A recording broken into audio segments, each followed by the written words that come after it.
Hubballi Dharwad CCB ಪೊಲೀಸರ ಭರ್ಜರಿ ಕಾರ್ಯಾಚರಣೆಯಲ್ಲಿ ಕೋಟ್ಯಾಂತರ ರೂಪಾಯಿ ಮೌಲ್ಯದ ನಕಲಿ ನೋಟು ಜಾಲ ಪತ್ತೆಯಾಗಿದೆ. ಖಾಸಗಿ ಸಾಲದ ನಾವಿನಲ್ಲಿ ಜನರನ್ನು ಮೋಸ ಮಾಡುತ್ತಿದ್ದ ಮುಖ್ಯ ಆರೋಪಿ ಮೈಸೂರು ಮೂಲದ ಮೊಹಮ್ಮದ್ ಆಸಿಫ್ ಬಲೆಯುಂಟಾಗಿದ್ದಾನೆ. ಅಶ್ವಿನಿ ಎಂಬ ಪೂನಾ ಮೂಲದ ಮಹಿಳೆಗೆ 50 ಕೋಟಿ ಸಾಲ ಕೊಡಿಸುವ ನಾಟಕದಿಂದ ಮೋಸ ಮಾಡುತ್ತಿದ್ದ ಆರೋಪಿ ಸುಧೀರ್ ಮೆಹ್ತಾ ಎಂಬ ನಕಲಿ ಹೆಸರಿನಲ್ಲಿ ಅಡಗಿ ನಡೆದಿದ್ದ. ಲೋನ್ ಪ್ರೊಸೆಸಿಂಗ್ ಫೀ ಎಂಬ ಹೆಸರಿನಲ್ಲಿ 60 ಲಕ್ಷ ರು ಪಡೆದು ಹುಬ್ಬಳ್ಳಿ ವಿಮಾನ ನಿಲ್ದಾಣದಲ್ಲಿ 1,87,45,000 ರೂಪಾಯಿ ನೀಡಿದ್ದಾನೆ.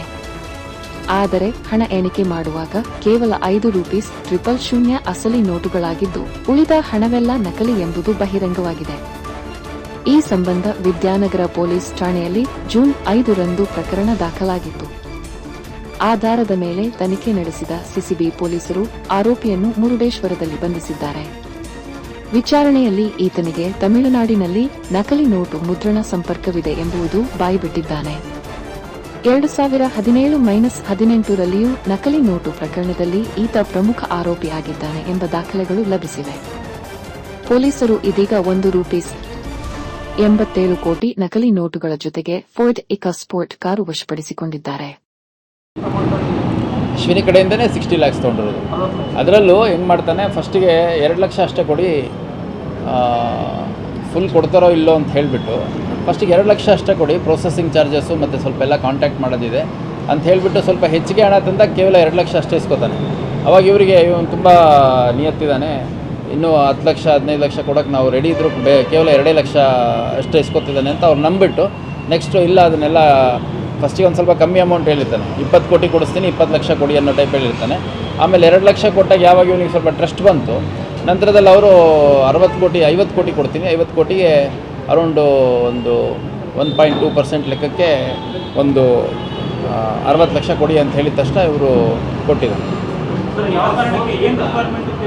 ರಿಕ್ವೈರ್ಮೆಂಟ್ ಅಂದರೆ ಪೂನಾದಲ್ಲಿ ಈಕೆದು ಎಲ್ಲ ಸ್ವಲ್ಪ ವ್ಯವಹಾರಗಳುಂಟು. ಮಗಳ ಹೆಸರಲ್ಲಿ ಒಂದು ಕನ್ಸ್ಟ್ರಕ್ಷನ್ ಕಂಪ್ನಿ ಓಪನ್ ಮಾಡಿಬಿಟ್ಟು ದೊಡ್ಡದಾಗಿ ಜಾಯಿಂಟ್ ವೆಂಚರ್ ಆ್ಯಕ್ಟಿವಿಟಿ ಮಾಡಬೇಕು ಅಂತ ಮುಂದಾಗಿರ್ತಾಳೆ. ಸೊ ಈತನಿಗೆ ಹೇಳೋದು ಅಲ್ಲ, ಹುಬ್ಳಿ ಹತ್ರ ಆಗುತ್ತೆ ಅಂತಂದು ಹುಬ್ಳಿಗೆ ಬಂದಿದ್ದಾರೆ. ಇವನು ಮೈಸೂರವನು, ಆಕೆ ಪೂನಾದವಳು. ಸೊ ಪೂನಾದವ್ರಿಗೂ ಕ್ಯಾಶ್ ಡೆಲಿವರಿ ತಂದು ಕೊಡೋಕ್ಕಾಗಲ್ಲ. ಅಟ್ ದಿ ಸೇಮ್ ಟೈಮ್ ಈಕೆಗೆ ಮೈಸೂರಿಗೂ ಬಂದಿಸ್ಕೊಂಡು ಹೋಗೋಕ್ಕಾಗಲ್ಲ ಅಂತಂದಾಗ ಹಾಫ್ ದಿ ವೇ ಬರಬೇಕು ಅಂತಂದು ಡಿಸೈಡ್ ಮಾಡ್ಕೊತಾರೆ. ಫಸ್ಟು ಗೋವಾದಲ್ಲಿ ಬೆಳಗಾಮಲ್ಲಿ ಸಿಗೋದು ಅಂತ ಮಾತಾಡ್ಕೊತಾರೆ. ಬೆಳಗಾಮು ಮತ್ತು ಅಲ್ಲಿ ದೂರ ಆಗುತ್ತೆ ಅನ್ನೋ ಕಾರಣಕ್ಕೆ ಇಲ್ಲಿ ಹನ್ಸ್ ಹೋಟ್ಲಲ್ಲಿ ಉಳ್ಕೊಂಡಿರ್ತಾರೆ. ನಮ್ಮ ಮೇನ್ ರೋಡಲ್ಲಿ ಏನು ಹನ್ಸ್ ಹೋಟ್ಲಿದೆ, ಆ ಹನ್ಸ್ ಹೋಟ್ಲಲ್ಲಿ ಇದ್ದು ಅಲ್ಲಿ ವ್ಯವಹಾರ ಇವ್ರದ್ದಾಗುವಂಥದ್ದು, ಹಣ ಇಸ್ಕೊಡೋವಂಥದ್ದು ಮತ್ತು ಕೊಡೋವಂಥದ್ದು ಅಲ್ಲಿ ಗೋಕುಲ್ ರೋಡಲ್ಲಿ ಮಾಡಿದ್ದಾರೆ.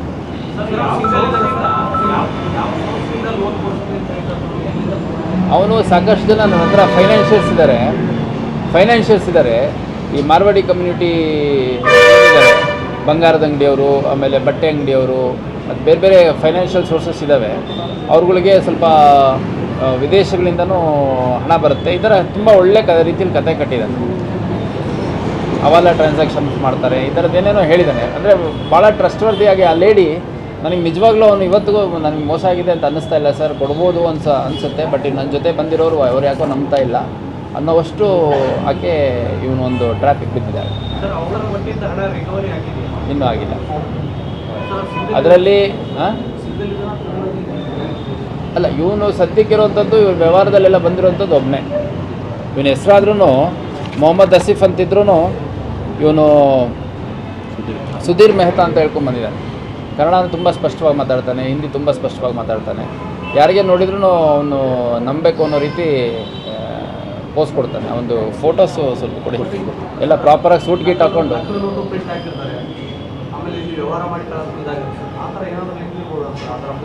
ಅಲ್ಲ, ಇವಾಗ ಅದನ್ನೆಲ್ಲ ಇವಾಗ ನಮಗೆ ಸದ್ಯದ ಮಾಹಿತಿ ಅದು ಚಿಲ್ಡ್ರನ್ ಬ್ಯಾಂಕ್ ಆಫ್ ಇಂಡಿಯಾ ಅಂತ ಬರುತ್ತೆ. ಅದು ನಾವು ಎಲ್ಲ ಬುಕ್ ಸ್ಟಾಲ್ಗಳಲ್ಲಿ ನಮ್ಮ ಮಕ್ಕಳಿಗೂ ಎಲ್ಲ ಬುಕ್ ಸ್ಟೋರ್ಗಳಲ್ಲಿ ತಂದಿದ್ದೀವಿ ಆ ಥರ ನೋಟ್ಗಳು.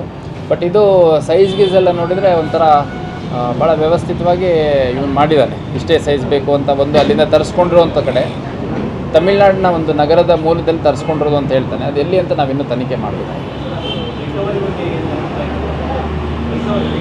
ಡಿಸ್ಪ್ಲೇ ಮಾಡಿ ಅವ್ರ ಕಡೆಯಿಂದ ಒಟ್ಟು 60 ಲ್ಯಾಕ್ಸ್ ತೊಗೊಂಡಿರುವಂಥದ್ದನ್ನು ಈಗಾಗಲೇ ಇಮಿಡಿಯೇಟಾಗಿ ಅವನು ಇಲ್ಲಿ ಹುಬ್ಳಿಲಿ 5ನೇ ತಾರೀಕು ಹಣ ಪಡ್ಕೊಂಡ ತಕ್ಷಣ ಇಮಿಡಿಯೇಟಾಗಿ ಮೈಸೂರು ಮತ್ತು ಬೇರೆ ಬೇರೆ ಭಾಗಗಳಲ್ಲಿ ಹೋಗಿ ಸಾಲ ಇತ್ತು, ಇಂಥ ಕಡೆ ಕೊಟ್ಟಿದ್ದೀನಿ, ಅಂಥ ಕಡೆ ಕೊಟ್ಟಿದ್ದೀನಿ ಅಂತ ಹೇಳ್ತಾ ಇದ್ದಾನೆ. ರಿಕವರಿ ಪ್ರೊಸೆಸ್ ಮಾಡ್ತೀನಿ.